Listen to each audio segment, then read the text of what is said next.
Assalamualaikum warahmatullahi wabarakatuh. Halo teman-teman, pada kali ini saya membuat video dalam rangka memenuhi tugas evaluasi tengah semester atau ETS pada mata kuliah perilaku organisasi. Sebelumnya, perkenalkan, nama saya Fendi Setiayu dengan NPM 10120026 dari kelas C5 Manajemen. Video kali ini saya akan membahas mengenai perilaku individu pada suatu organisasi pendidikan agama. Adapun yang akan saya bahas ialah yang pertama mengenai dasar-dasar perilaku individu, lalu yang kedua ialah nilai dan sikap, dan yang ketiga ialah kepribadian dan emosi, serta yang keempat ialah persepsi dan pengambilan keputusan. Pertama-tama, marilah kita mengenal organisasi pendidikan agama itu tersebut. Nah, organisasi ini yaitu merupakan lembaga pendidikan yang memberikan anak didiknya suatu pembelajaran yang di dalamnya memuat ilmu-ilmu keagamaan yaitu agama Islam. Adapun fungsi dari organisasi ini ialah yang pertama, menumbuhkan dan meningkatkan keimanan melalui pemberian dan pemupukan pengetahuan, pengalaman tentang agama Islam. Lalu yang kedua ialah membimbing dan mendidik peserta didik agar memahami ajaran agama Islam. Yang ketiga, meningkatkan kecerdasan berpikir atau IQ, kecerdasan emosional atau EQ, lalu kecerdasan spiritual atau SQ untuk kesuksesan dunia dan akhirat.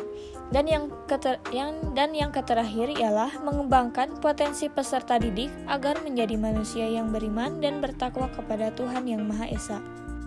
Sedangkan untuk jenis kegiatan yang biasanya diselenggarakan oleh organisasi pendidikan ini ialah yang pertama pastinya mengajar anak-anak secara rutin setiap hari, lalu ada kegiatan pengajian untuk masyarakat, dan seperti biasa mengadakan acara-acara di setiap hari besar atau seperti memperingati Isra Miraj, Maulid Nabi, dan sebagainya. Masuk pada pembahasan pertama yaitu mengenai dasar-dasar perilaku organisasi. Berikut saya paparkan mengenai data yang saya dapat dari organisasi tersebut. Terdiri dari 5 individu. Yang pertama ialah ada individu A, yaitu berjenis kelamin laki-laki, berusia 30 tahun dan status sudah menikah. Lalu yang kedua ialah individu B, jenis kelamin laki-laki, usia 23 tahun dan status sudah menikah. Sedangkan C ialah berjenis kelamin perempuan, berusia 22 tahun dan status sudah menikah. Individu D, perempuan berusia 21 tahun dengan status belum menikah. Dan yang terakhir ialah individu E, berjenis kelamin perempuan, berusia 21 tahun dan belum menikah. Karakteristik biografis. Pertama ialah usia. Peran sebagai sumber belajar seringkali berkaitan dengan seberapa lama pengalaman pengajarnya itu sendiri. Pengajar bisa menjadi penentu siswa untuk dapat mencapai prestasi atau keberhasilannya dalam belajar. Sedangkan berdasarkan karakteristik biografis, usia tidak berhubungan dengan kinerja. Hasil analisis saya terhadap suatu organisasi memang benar bahwa usia tidak berhubungan dengan kinerja. Lalu bagaimana dengan perilaku individu tersebut? Saya menyimpulkan bahwa setiap individu tersebut memiliki cara atau teknis mengajarnya sendiri. Setiap individu menyampaikan ilmunya sesuai dengan karakternya masing-masing. Maka dari itu, meskipun adanya perbedaan usia di setiap individu, mereka memiliki tujuan dan profesionalitas yang sama akan tujuannya untuk dapat mengajar dengan baik. Selanjutnya ialah karakteristik biografis gender. Bukti mengindikasikan hanya sedikit sekali atau bahkan tidak ada perbedaan yang penting antara keduanya, baik laki-laki atau perempuan. Perbedaan kecilnya ialah jika perempuan lebih patuh pada otoritas dan laki-laki lebih agresif dan lebih tinggi ekspektasi keberhasilannya. Sesuai dengan data di atas bahwa terdiri dari 2 laki-laki dan 3 perempuan. Analisis yang saya dapatkan ialah individu B, laki-laki, menerapkan sistem pembelajaran lebih dari 1 materi per jadwal belajar. Individu B ini memiliki landasan akan peserta didik bisa lebih cepat paham meskipun melewati waktu jadwal selesai. Berbeda halnya dengan individu C.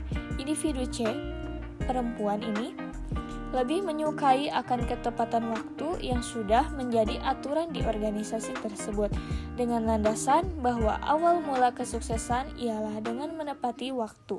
Selanjutnya, karakteristik biografis status perkawinan.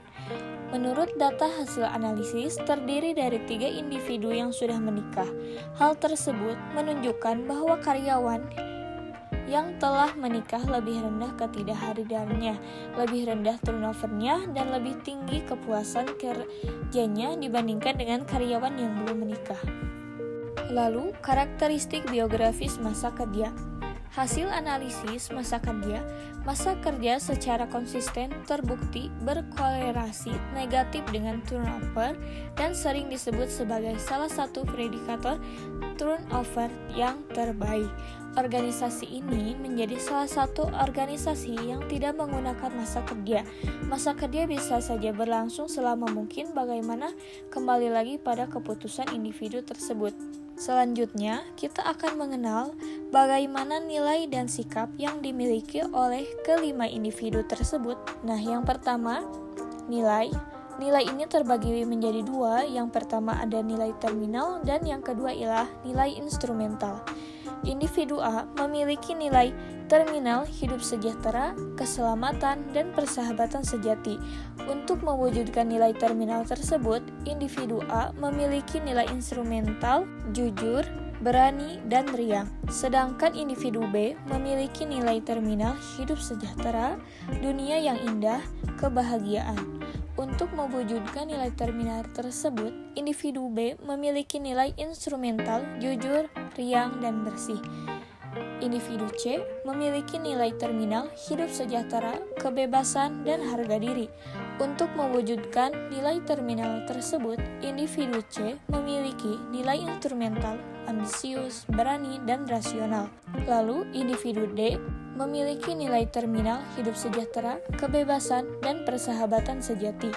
Untuk mewujudkan nilai terminal tersebut, individu D ini memiliki nilai instrumental, ambisius, jujur, dan berani. Sedangkan untuk individu E memiliki nilai terminal, hidup sejahtera, kebebasan, dan dunia yang indah. Untuk mewujudkan nilai terminal tersebut, individu E ini memiliki nilai instrumental, ambisius, bersih, dan berani. Selanjutnya ialah sikap. Sikap mencerminkan bagaimana perasaan seseorang tentang sesuatu seperti objek, orang, atau peristiwa. Sikap seseorang sangat dipengaruhi oleh nilai-nilai yang dimiliki individu tersebut. Setelah memahami bagaimana nilai setiap individu yang dibahas sebelumnya, inilah contoh bagaimana nilai mempengaruhi sikap individu. Individu D yang memiliki nilai terminal persahabatan sejati, maka daripada itu, untuk mencapai nilai tersebut, individu D memiliki nilai instrumental jujur. Kita ketahui bahwa memiliki sikap yang baik seperti jujur terhadap teman merupakan salah satu penyampaian perasaan. Masuk ke dalam pembahasan ketiga mengenai kepribadian dan emosi. Yang pertama ialah kepribadian. Kepribadian adalah keseluruhan cara yang digunakan oleh seseorang dalam bereaksi dan berinteraksi dengan orang lain, atau pola perilaku, pikiran, dan emosi yang unik dan relatif stabil yang ditunjukkan oleh seseorang. Di sini saya menggunakan Holland's Theory of Personality Job Fit, yaitu organisasi atau pekerjaan di bidang guru, pekerja sosial, dan konselor termasuk ke dalam tipe sosial, di mana memiliki kepribadian pandai bergaul dan kooperatif. Selanjutnya ialah emosi. Emosi ini dapat kita pahami dari 3 kata ini. Yang pertama adalah efek atau rentang perasaan yang dialami seseorang. Lalu yang kedua adalah emotion, yaitu perasaan mendalam atau intens yang diarahkan kepada seseorang atau sesuatu. Lalu yang ketiga ialah mood, yaitu perasaan yang cenderung kurang mendalam ketimbang emosi dan tanpa stimulus kontekstual. Emosi dapat memberikan dampak pada suatu organisasi. Yang pertama, dapat menghambat prestasi kerja, terutama jika emosinya negatif. Lalu dapat juga meningkatkan prestasi kerja jika emosi itu positif. Setelah dianalisis, kelima individu tersebut memiliki kecerdasan emosional yang berbeda. Masing-masing mampu mengendalikan emosinya dengan mengekspresikan emosi dengan mengatasinya dengan cara yang positif. Berikut perbedaan kelima individu dalam mengekspresikan emosinya.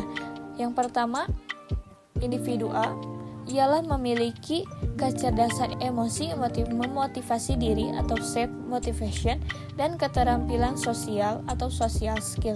Lalu yang kedua, B, mengelola diri, self-management, dan memotivasi diri, self-motivation.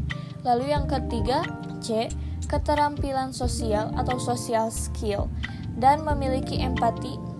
Lalu D, kesadaran diri atau self-awareness, dan dapat mengelola diri atau self-management. Akhir, individu E memiliki empati dan keterampilan sosial.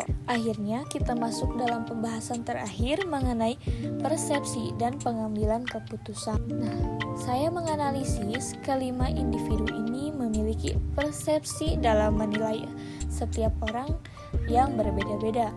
Lalu pengambilan keputusan juga yang digunakan juga berbeda satu sama lain. Nah, yang pertama ialah individu A memiliki persepsi efek kontras, yaitu menilai atas karakteristik seseorang yang dipengaruhi oleh pembandingan dengan orang lain yang baru dijumpai dengan peringkat yang lebih baik atau buruk dalam karakteristik yang sama. Jika pengambilan keputusannya, individu D menggunakan kriteria keadilan, di mana keputusan yang dibuat adalah keputusan yang mendorong penegakan aturan secara fair dan objektif atau independen, sehingga tercipta distribusi manfaat dan biaya secara adil. Individu B memiliki persepsi stereotyping atau menilai seseorang berdasarkan persepsi tentang kelompok orang tersebut. Pengambilan keputusannya, individu D ini memiliki kriteria utilitarian atau keputusan dibuat semata-mata berdasarkan hasil atau konsekuensinya. Selanjutnya, individu C memiliki persepsi proyeksi, yaitu mengatribusikan karakteristik diri sendiri dengan orang lain, yaitu percaya bahwa orang lain sama dengan dirinya. Jika pengambilan keputusannya, individu C ini kriterianya ialah keadilan. Selanjutnya ialah individu D dengan persepsi selektif, menilai orang secara selektif, menafsirkan apa yang mereka lihat berdasarkan minat, latar belakang, pengalaman, dan sikap mereka. Lalu pengambilan keputusannya menggunakan kriteria utilitarian. Terakhir, individu E menggunakan persepsi efek kontras, yaitu penilaian atas karakteristik seseorang yang dipengaruhi oleh pembandingan dengan orang lain yang baru dijumpainya, dengan peringkat yang lebih baik atau buruk dalam karakteristik yang sama. Jika pengambilan keputusannya, individu E ini memiliki kriteria utilitarian, yaitu keputusan dibuat semata-mata berdasarkan hasil dan konsekuensinya. Itulah pembahasan mengenai perilaku individu pada suatu organisasi pendidikan yang saya sudah teliti. Saya mengucapkan terima kasih dan wassalamualaikum warahmatullahi wabarakatuh.